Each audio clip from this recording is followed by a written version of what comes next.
literacy and oh, sorry, it's just said recording in progress and prompted me that I need to let you know that we are recording the session and we will send it to you later along with the slides as well. So sorry, I was saying I'm Head of Primary Literacy and Extended Curriculum here at Pearson, and I'm delighted that we have Jon Hutchinson here today. Jon is Director of Training and Development at the Reach Foundation, and he's worked closely with my team for over a year on the brilliant resources we're going to show you today. So just to run you through what we're going to cover. So I will talk briefly about the partnership between Reach and Pearson. Then Jon will give an introduction to resources. I'll then give a brief demo of them on our online platform, Active Learn Primary, and then there'll be an opportunity for you to ask any questions and we'll share next steps. And do put questions in the Q&A as we go along as well, and we'll try and pick up on those at an opportune moment. So when we at Pearson decided we wanted to do primary history and geography resources, we heard from teachers that they wanted a knowledge-rich curriculum in line with guidance from Ofsted, and to ensure their pupils remembered what they had learnt. And Reach had a knowledge-rich curriculum that was grounded in cognitive science and had been tried and tested by teachers in their and other schools. So we decided to work with them in developing that curriculum and adding a comprehensive Key Stage 1 offer to the already existing Key Stage 2 offer. So what has gone into the resources that we're going to show you today is both Pearson's expertise in designing teaching resources, but also the expertise of teachers and school leaders who understand what you need in the classroom and what the DFE and Ofsted are looking for. So I'll hand over to Jon, who can talk much more eloquently about the resources to give you a further introduction.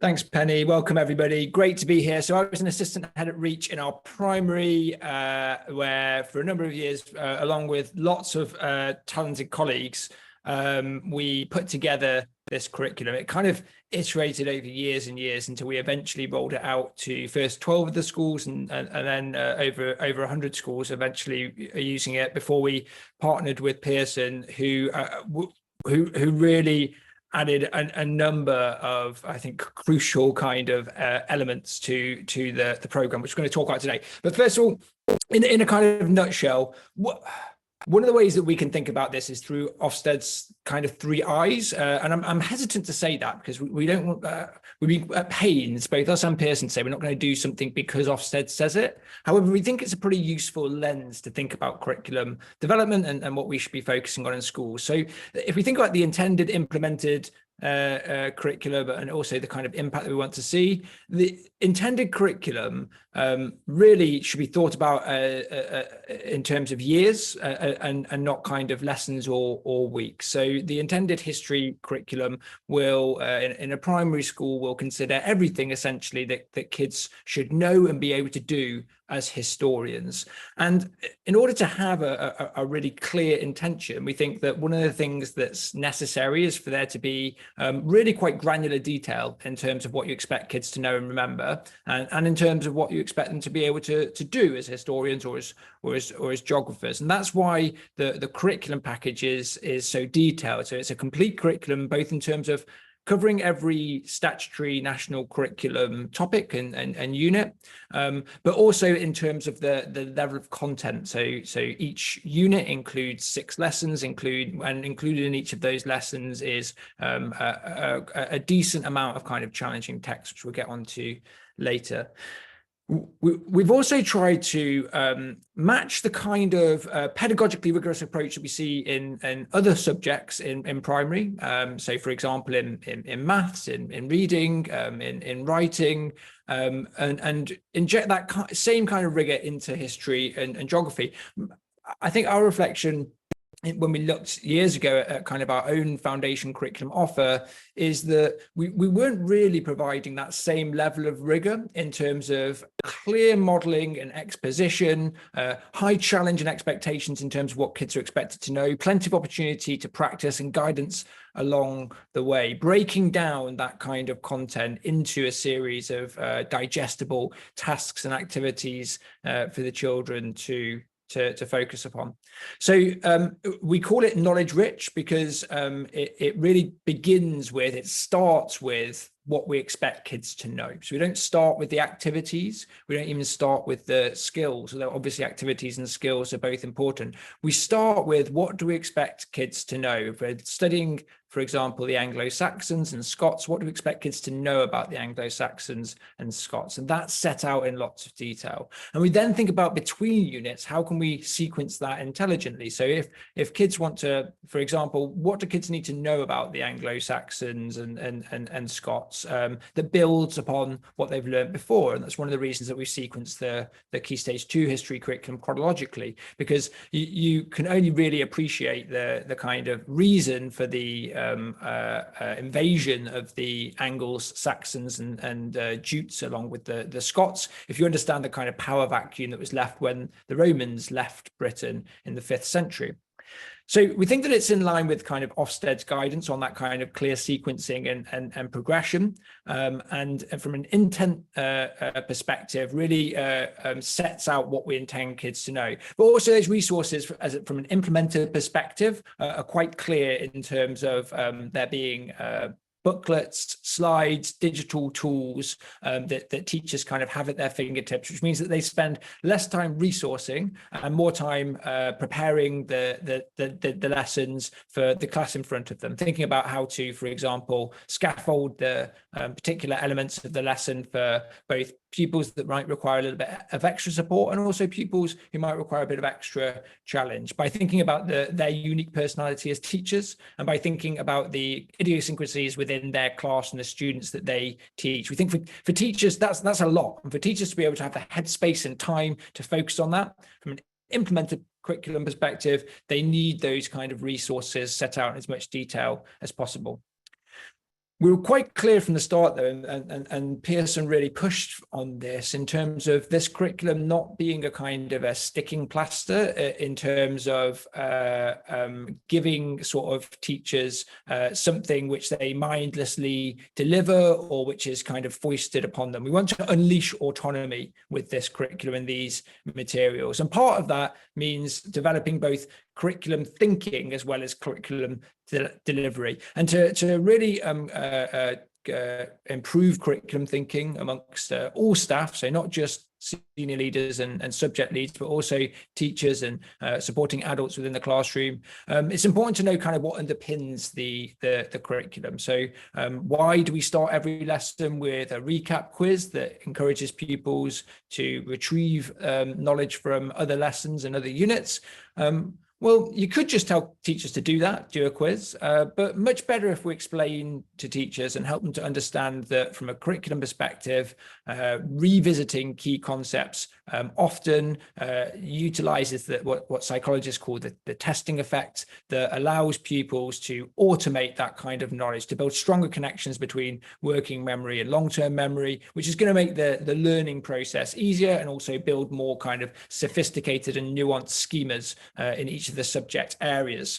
And so to support with that, there is alongside the curriculum, there's also a professional development series with 7 modules going through each level of kind of curriculum design, referencing explicitly this curriculum as a kind of example, so you can see how the kind of theory leads to the practice and how the practice is based on the theory. Pearson also audited and reviewed the entire curriculum from its diversity, inclusivity perspective, and added both within units key perspectives that otherwise were and often are missing. So, for an example, we often study the Industrial Revolution in primary as a kind of a post 1066 study, which shows a key turning point in British history. But it's often possible to kind of miss out there. Well, if you think about the Industrial Revolution and kind of factories, well, for example, processing cotton into linen. Well, where did that cotton come from? That's often missing. We're not kind of telling the whole story, the whole history there, and in doing so, are missing out obviously the fact that cotton often came from plantations through enslaved peoples in America. So there's that within units, but also additional units, including the Changing Britain unit, which Pearson have added, which is a brand new unit, which helps to kind of get to that diversity and inclusivity level. As I said, we every single booklet, every single lesson has been taught many times, and we've gone back to the lesson and altered and tweaked and iterated. So this really is a kind of tried and tested curriculum, and it's been written almost exclusively by classroom teachers and subject leads in primary schools, but then that's also been reviewed, edited, and revised by curriculum experts and the team at Pearson and more, which we think gives a relatively kind of polished level of content that kids will have available to them. So I'll just let you have a quick look at the map so you can see clearly kind of what each of the units looks like.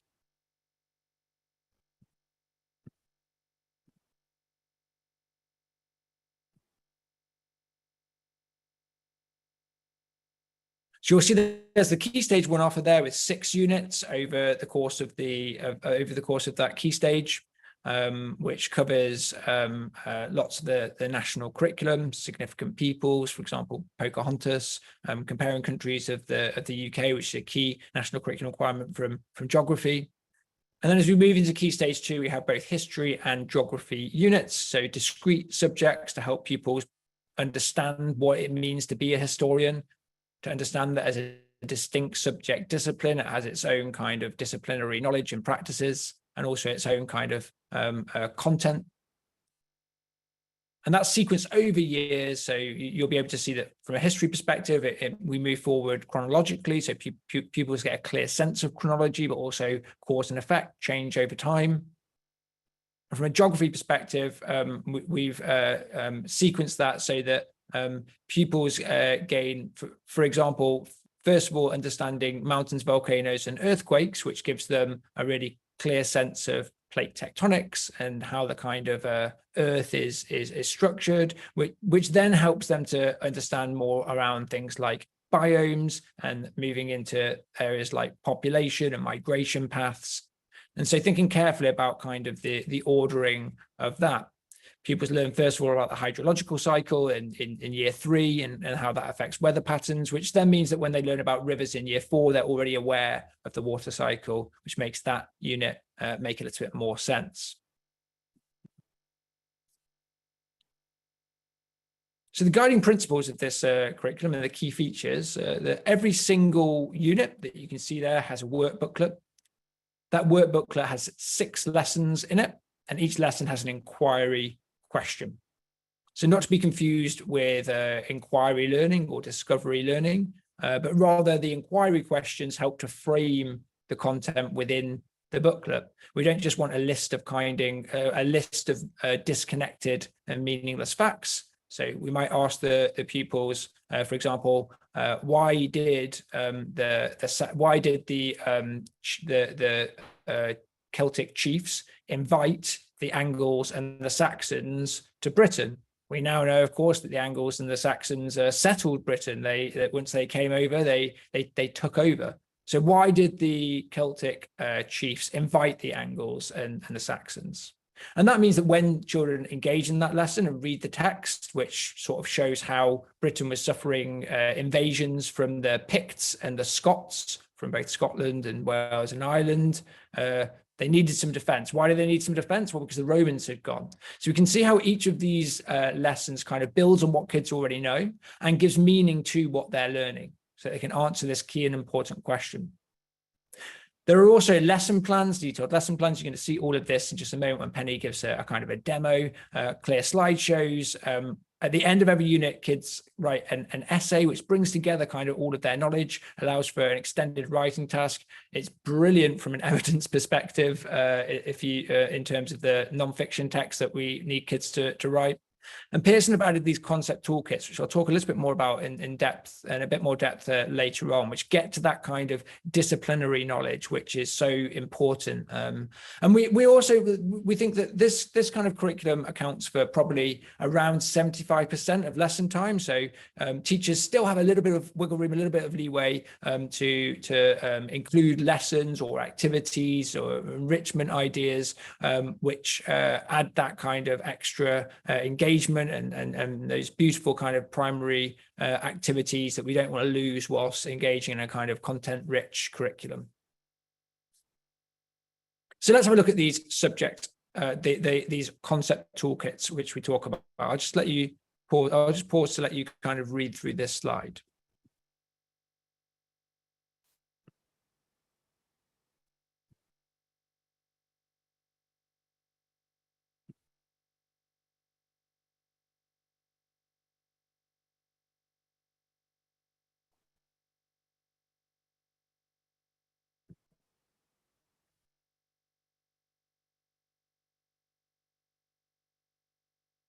So as I mentioned before, every subject is different, whether you're studying history or music or art or geography.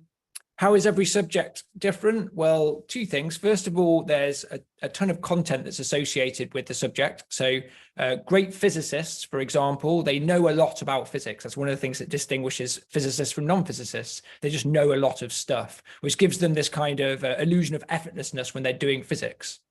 But every subject also has a kind of a way of knowing about the subject. That's the way that Ofsted describe it in their research review, a way of knowing how to sort of arrive at truth in RE or in history or in geography.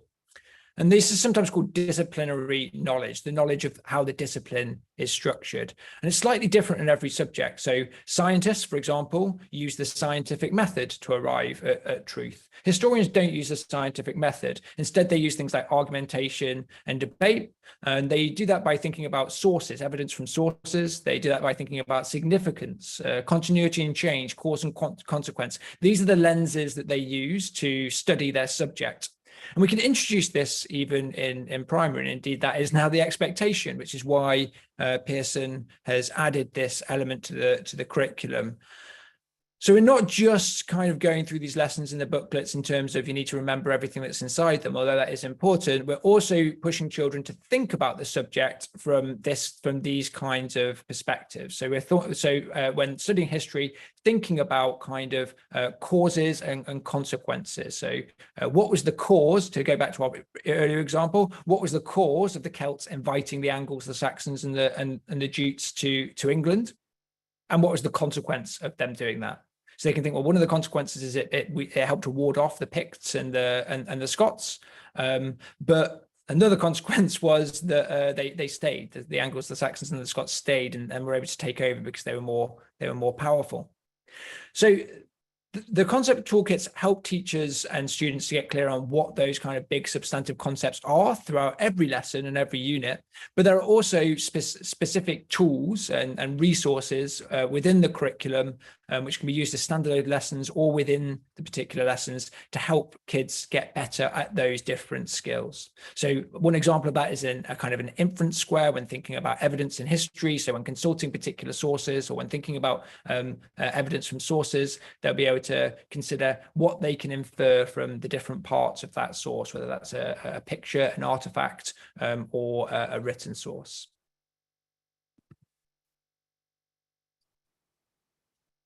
Look at the booklets now. So this is an example of one of our geography booklets. So you'll see that it begins with an inquiry question. Why does it rain? That's the aim. The aim of the lesson is for kids to know why it rains. Begins with a quick quiz, which activates the prior knowledge which will be necessary. So condensation is when liquid water becomes a gas. Is that true or is it false? This is going to be really important when thinking about why it rains. And it also means that the ratio of kind of engagement in the lesson is very, very high because all kids are expected to think about those key questions and engage in the text. You'll see that there's plenty of challenging, engaging, and age-appropriate texts. So these have been written by teachers of kids these ages. So the whole class together can read through these particular parts. Kids can do it as partners. They can return to text to kind of reread if that's helpful for them. So if they miss the teacher's explanation, it doesn't mean that they're never going to learn that ever again. They can just skip back and read it. And it's broken up by regular kind of activities. That could be marking on a diagram, it could be drawing, it could be answering a question, it could be a partner discussion task. There's a real variety of different activities, but each of the bits of text, each of the bits of teaching are regularly broken up to keep engagement high and ensure that kids are really thinking about what we want them to remember. Here's an example from a history lesson. So this time a unit on the ancient Greeks, another statutory national curriculum topic.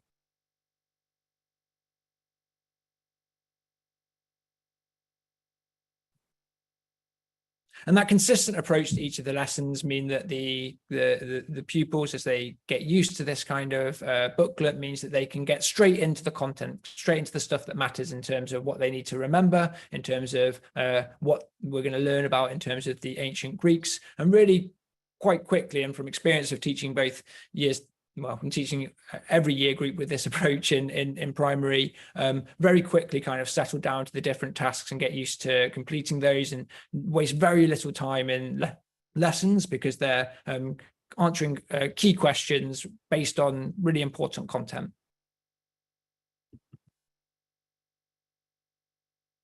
We want to build in assessment for two reasons. First of all, assessment in the foundation subjects, I think very often wasn't undertaken at all in primaries. It might have been through kind of relatively generic descriptors. So we might have had a kind of a list of level descriptors or something like expected, emerging, competent, greater depth. And then the descriptor would be something like can analyze sources. It's difficult to say how meaningful that is because, of course, we expect kids to analyze sources, whether they're in year 3, whether they're in year 6, whether they're in year 9, in fact, whether they're at university. So I don't really know what it means to be emerging, analyzing sources. And also being able to analyze a source in, for example, the Shang dynasty doesn't mean that you'll be able to analyze a source when studying World War I, because the content is very different. And your ability to analyze the source will be dependent largely on how much you know about the overriding topic. So we build in these regular specific assessment tasks. We actually check and see, do the kids know what we hope that they'd know, what we intended for them to learn, the content of the particular unit. And then we also have that kind of end of unit essay, which brings together everything that they've learned and gives a key piece of writing, which could be then compared. So we could check to see the kind of quality of each of those essays. We're aware though writing an essay in primary is new perhaps to some kids. In my experience, you generally can't stop them writing. They know so much after studying the unit and going through each of the lessons in the booklet that they've got tons to write about. But we do provide structure strips just to make sure that every child can be as successful as possible, and that's got key prompt questions that are based in the unit that they've been learning. I'm just going to pause because a couple of questions have come up. So thanks, Maria. So Maria's asked about differentiation.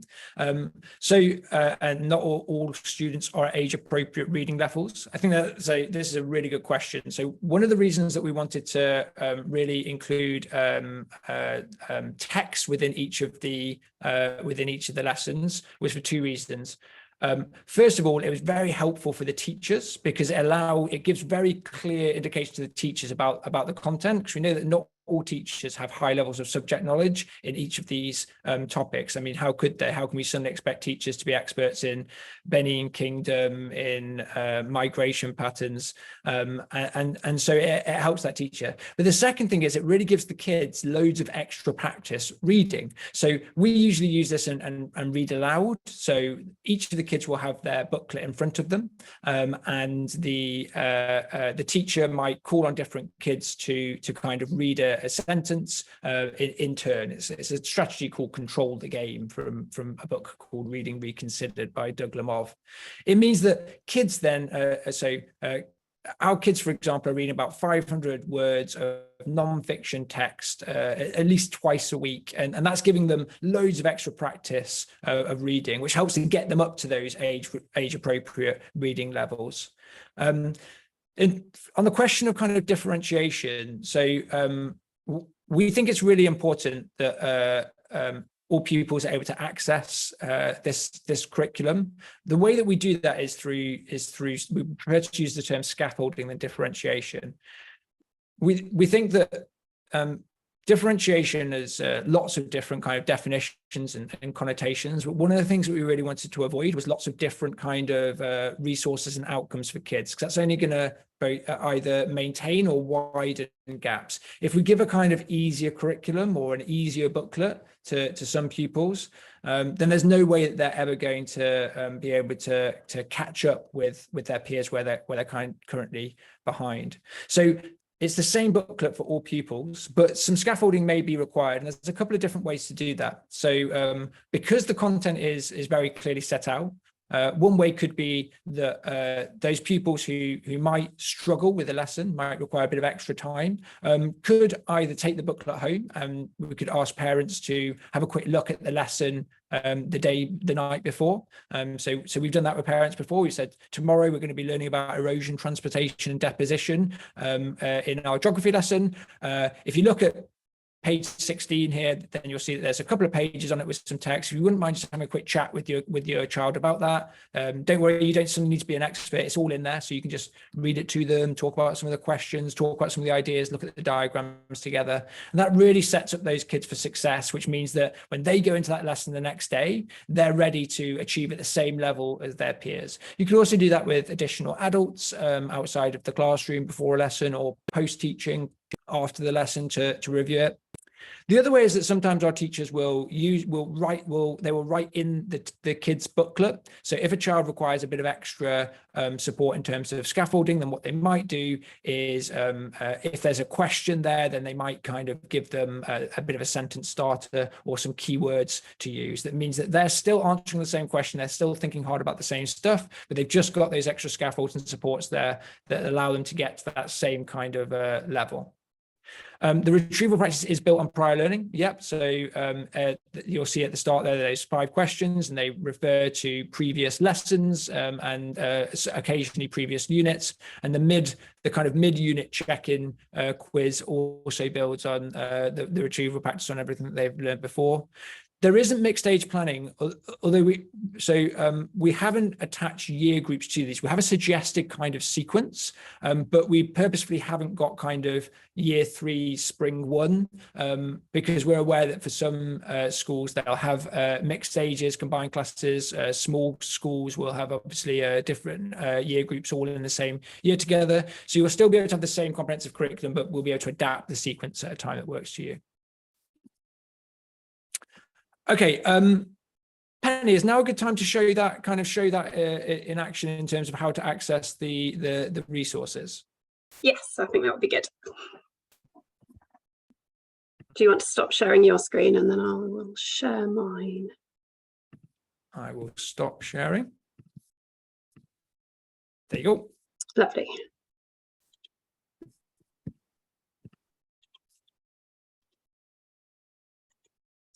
Sorry, Leah, it's not allowing me to share screen at the minute.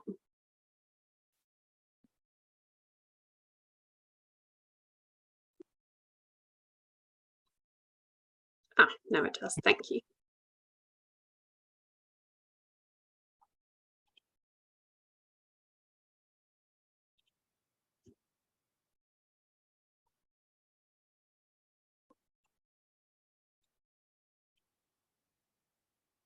Sorry, it's not showing the window I want. There it is. Got it. Great. So I'm going to show you the resources on Active Learn Primary, which is our online platform. I have a Pearson login to Active Learn Primary, so I can see all of the Pearson series, and you can see here the tiles for primary geography and primary history. So I'll start clicking into geography. And you can see I've got 4 tiles here. I've got planning, resources, classroom support, and a search, which searches through all of those. So I'll go into planning to start with. So the first screen you come to is just some planning guidance, which gives kind of a bit of detail around the course. And then you can click in, I'll click into year 3, and you get an overview, and you can click into each unit and you get an overview of the unit, a link to download the pupils booklet and the teacher booklet, an introductory unit briefing video featuring John, and then you can see the lessons down there. So I'll click into the first lesson, and here you can see the lesson plan with the structure of Spark, explain, explore, demonstrate, understanding, reflect, and extend and stretch. And then at the bottom, there's links to all the resources associated with that lesson. So on the left-hand side, the printable resources, and on the right-hand side, the digital resources. And then in the planning section, also the concept toolkits. Here are the 4 concept toolkits, and within each of those, you have an introduction, again, with the printable resources linked at the bottom. And then you have a screen for each of the waypoints. The word waypoint is used here as a threshold to conceptual understanding. And within each of those, you've got an introduction, activities, and again, a link to the printable resources. And then you also have an example lesson, both from the pupil material and of the teacher materials, and then additional resources. So, for example, this passport to record pupils' progress in understanding cause and effect. Okay, I'm going to go back to home because for equality, I'm going to switch to history for the next bit. So to go into the resources tile now.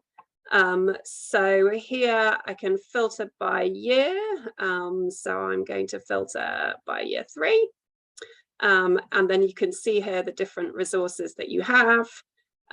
So you have, I'll start with the lesson plan. So the lesson plans, I don't think you'll see that straight away, so I'm just going to switch to share that.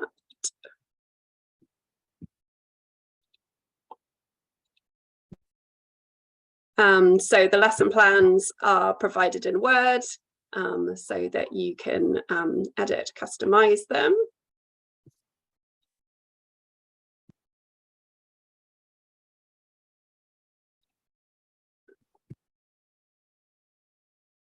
Sorry, I'm just making sure I've gone back to the right screen and just click out of that.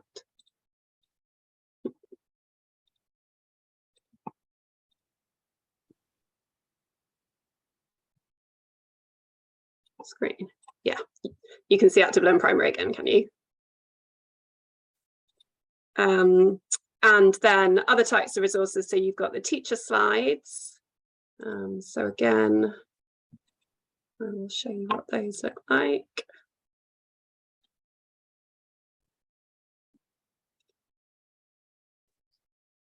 And so you can click through your front of class slides.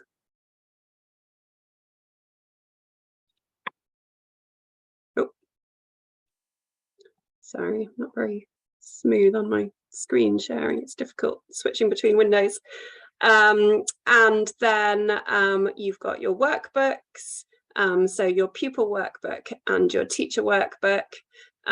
So the pupil workbook, I will, even though I'm struggling with the screen sharing from one of these because it's nice to be able to show you. I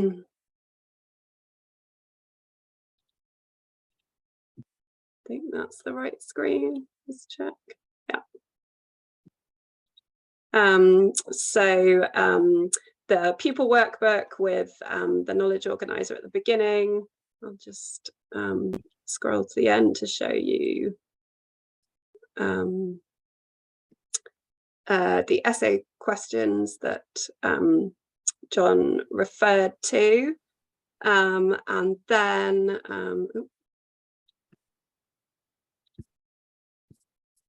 click back to here.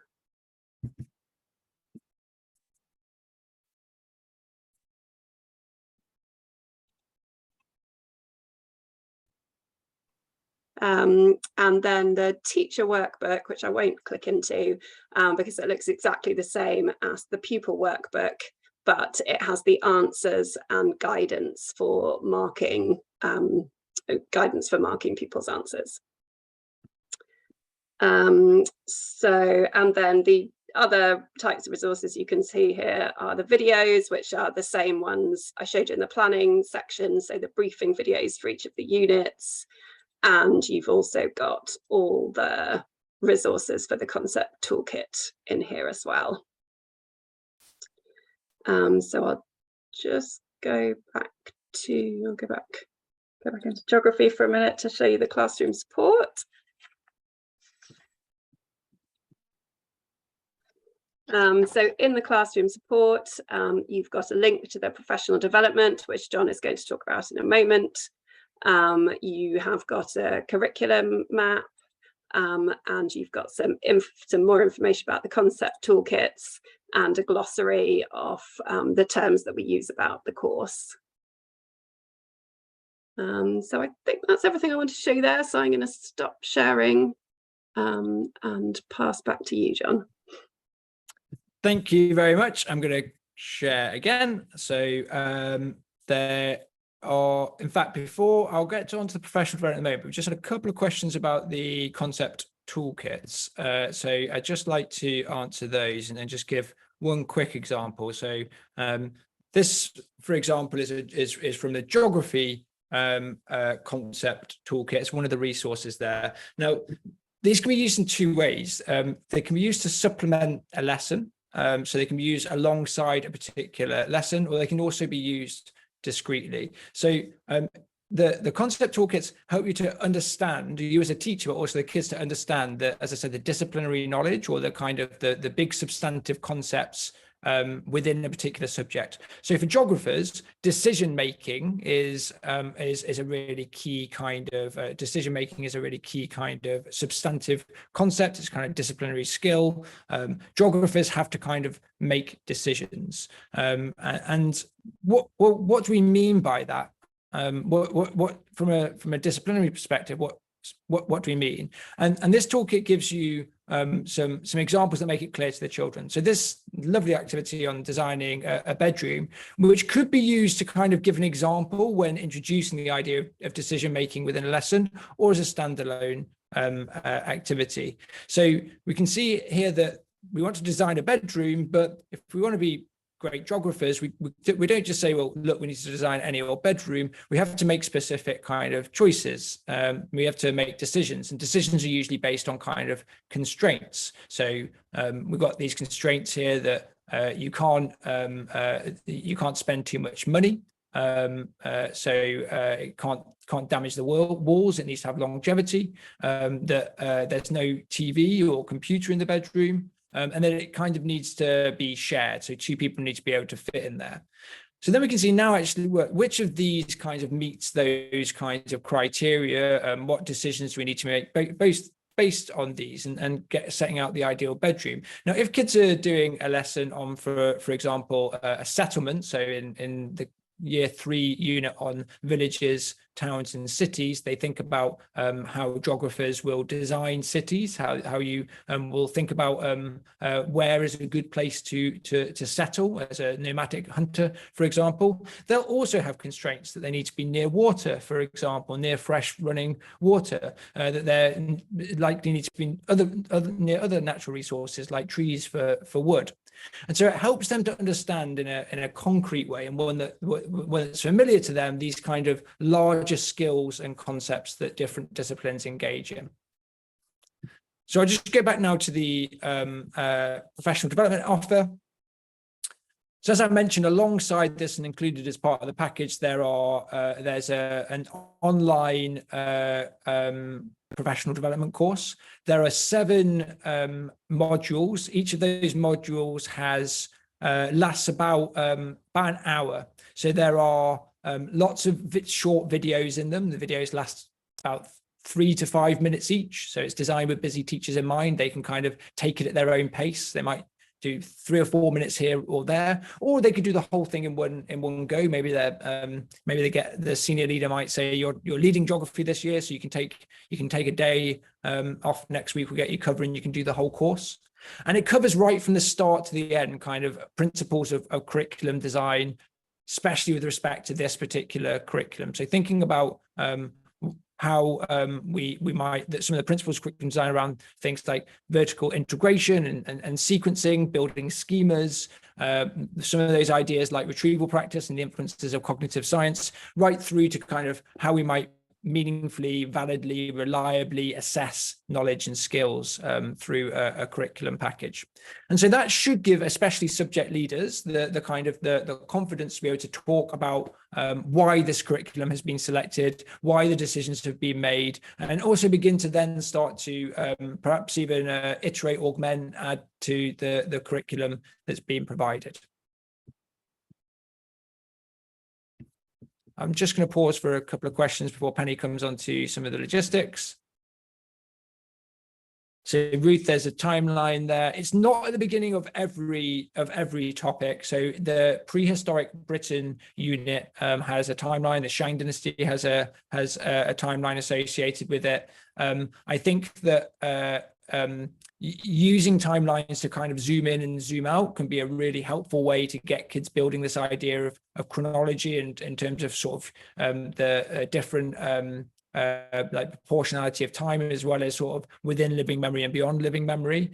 In some of the units, they're explicitly included there for the pupils, especially where, for example, in the prehistoric unit, obviously we want kids to know the difference between the Paleolithic, Mesolithic and Neolithic eras. And so those are kind of mapped out along the timeline, moving on to obviously following that the Bronze Age and the Iron Age. So they can see that clear kind of chronology from those different developments in human tool use. But it's not always included. Often in the knowledge organizer, when they get towards sort of key stage, end of key stage 2, and they have a unit on the 20th century conflict, on the First, Second World Wars, as well as the Cold War, then there will be a timeline, but it's not set out in the same sort of a visual kind of way. It's a list of dates and the key events, because by the time they got to year 6, we're hoping that will make sense to them. So Fiona's asked about the workbooks intended to be used by every pupil. So there are 2 ways of doing it. So having a work booklet in front of every kid, I think, is the way to deliver this curriculum. Sometimes you might be able to do it sort of 1 between 2, so they've kind of got sight of 1. But when we teach this, every kid has 1 in front of them. They use a ruler to be kind of reading along.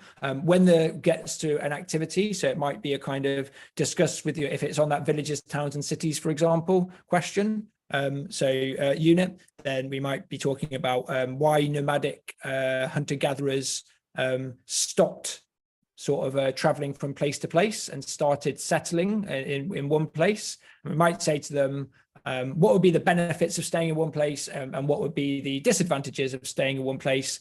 Turn and talk to your partner. That might be an activity within the booklet. So they've read a little bit about how hunter-gatherers in Mesolithic England Britain used to walk from place to place, sort of following prey and crops. Once they settled, they've learned about how they started to settle. The question then is, what's the kind of the advantage and disadvantage? If the book is in front of them, both the kids, as they're having that discussion, they can point back to the text. They can read that back to each other and refer to it. They can look at kind of the diagrams there that are making clear sort of what that settlement might look like.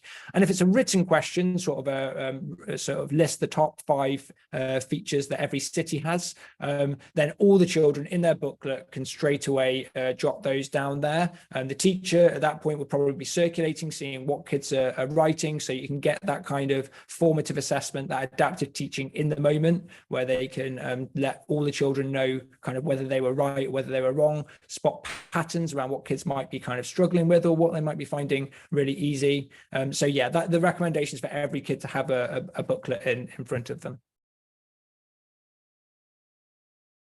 Thanks. So Bev's asked about covering local history within the scheme. So we would have absolutely loved to have local history for every single locality in the country, but for obvious reasons that isn't possible.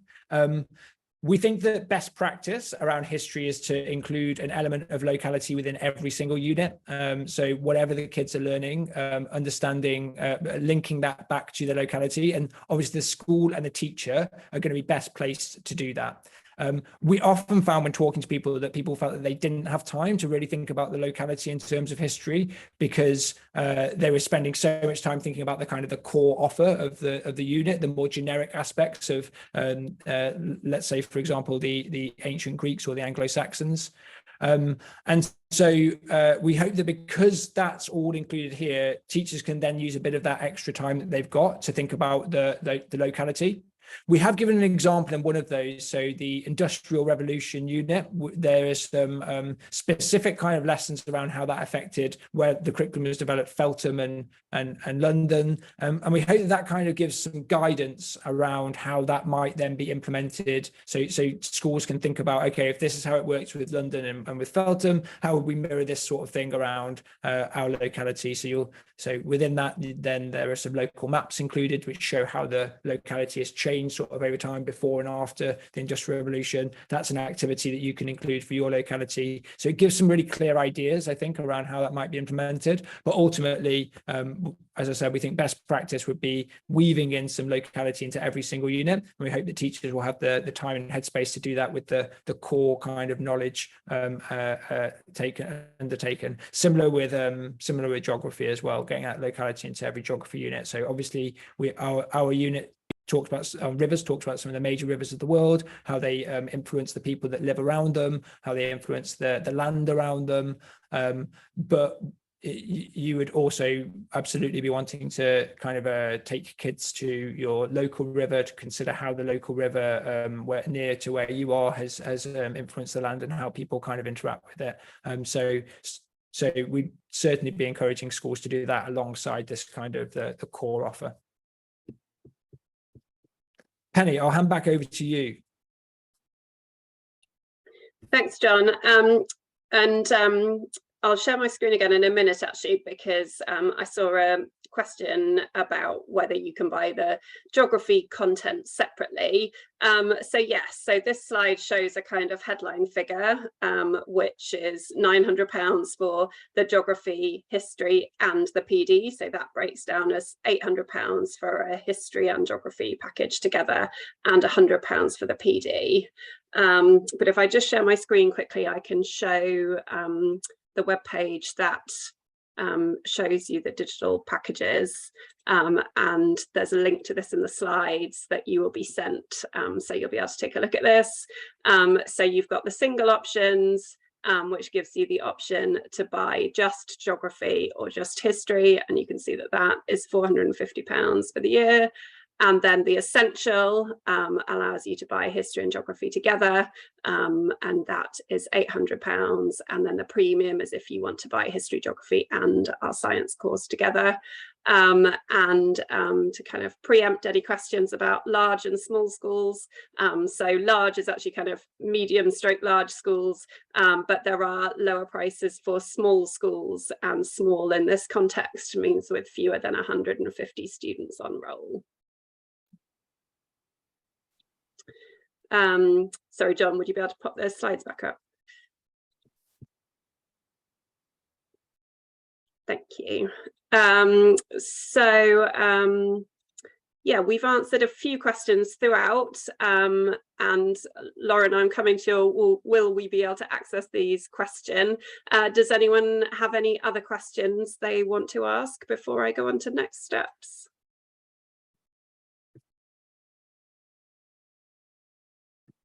Can't see anything coming through, but I'll keep an eye on the Q&A just whilst I talk about next steps. Catherine, no. So the price is for the digital subscription, and then you print your own booklets. So I'll just talk to you about next steps. Like I say, you'll be sent these slides, so you'll be able to access these links. So the first is a link to get in touch with us, and to get in and to have a referral to your local consultant. The second link, in answer to can you access them, is yes, you can sign up on this link for a 30-day trial. And actually, I realised I haven't sent you my updated slides, John, but in the slides that you've been sent, I've put a third bullet that gives you the link to that digital packages page that I just showed you, so that you've got kind of quick access to explore the prices as well. So I think that answers all questions that we've had. So unless anyone has any further questions, I think it just remains for me to say thank you very much to John for that brilliant talk through of the resources, and thank you all for your time, and yes, look out for the email with the recording and the slides as well. Thank you very much. Thanks everybody. Bye.